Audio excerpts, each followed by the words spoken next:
हाय बेटा, डॉक्टर सिद्धांत हियर। हर बार की तरह इस बार भी एक एमसीक्यू लेकर आया हूँ। समझाने के कारण हो सकता है ये वीडियो थोड़ा लंबा हो जाए, पर तुम इसे पूरा देखना। सवाल में कह रहा है कि डिटैच्ड ईयरलोब यानी फ्री ईयरलोब एक डोमिनेंट ट्रेट है, वहीं अटैच्ड ईयरलोब एक रिसेसिव ट्रेट है। अब वो जानना चाहता है कि यदि पेरेंट हेटेरोजाइगस हों तो उनके पहले चाइल्ड में डिटैच्ड ईयरलोब होने की प्रोबेबिलिटी क्या होगी। इस सवाल में 4 ऑप्शंस दिए गए हैं जो तुम्हारी स्क्रीन पर दिखाई दे रहे हैं। तो अब इसे सॉल्व करते हैं।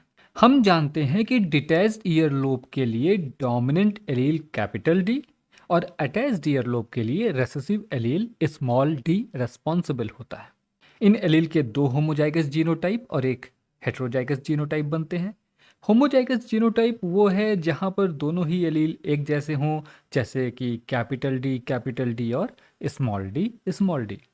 वहीं हेटेरोजाइगस जीनोटाइप वह है जहां दोनों ही एलील अलग अलग होते हैं, जैसे कैपिटल डी स्मॉल डी।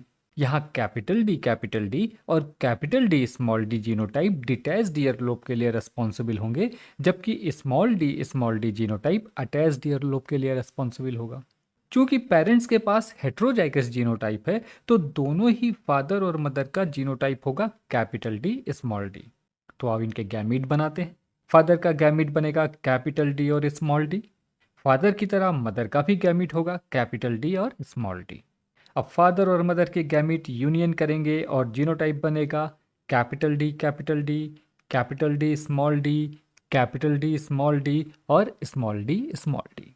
यहाँ ध्यान दो, पहला चाइल्ड इन चारों ऑफस्प्रिंग्स में से कोई भी हो सकता है। तो जब इन चारों का जीनोटाइप तुम देखोगे तो पता चलेगा कि 4 में से कम 3 जगह पे एक कैपिटल डी एलील जरूर ही मौजूद है, जिसके कारण इनका फिनोटाइप होता है डिटैच्ड ईयरलोब।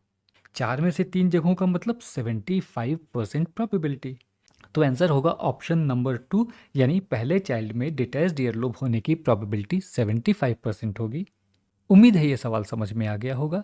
अगले किसी वीडियो में एक और सवाल लेकर हाजिर होऊंगा। तब तक के लिए बाय बाय, टेक केयर।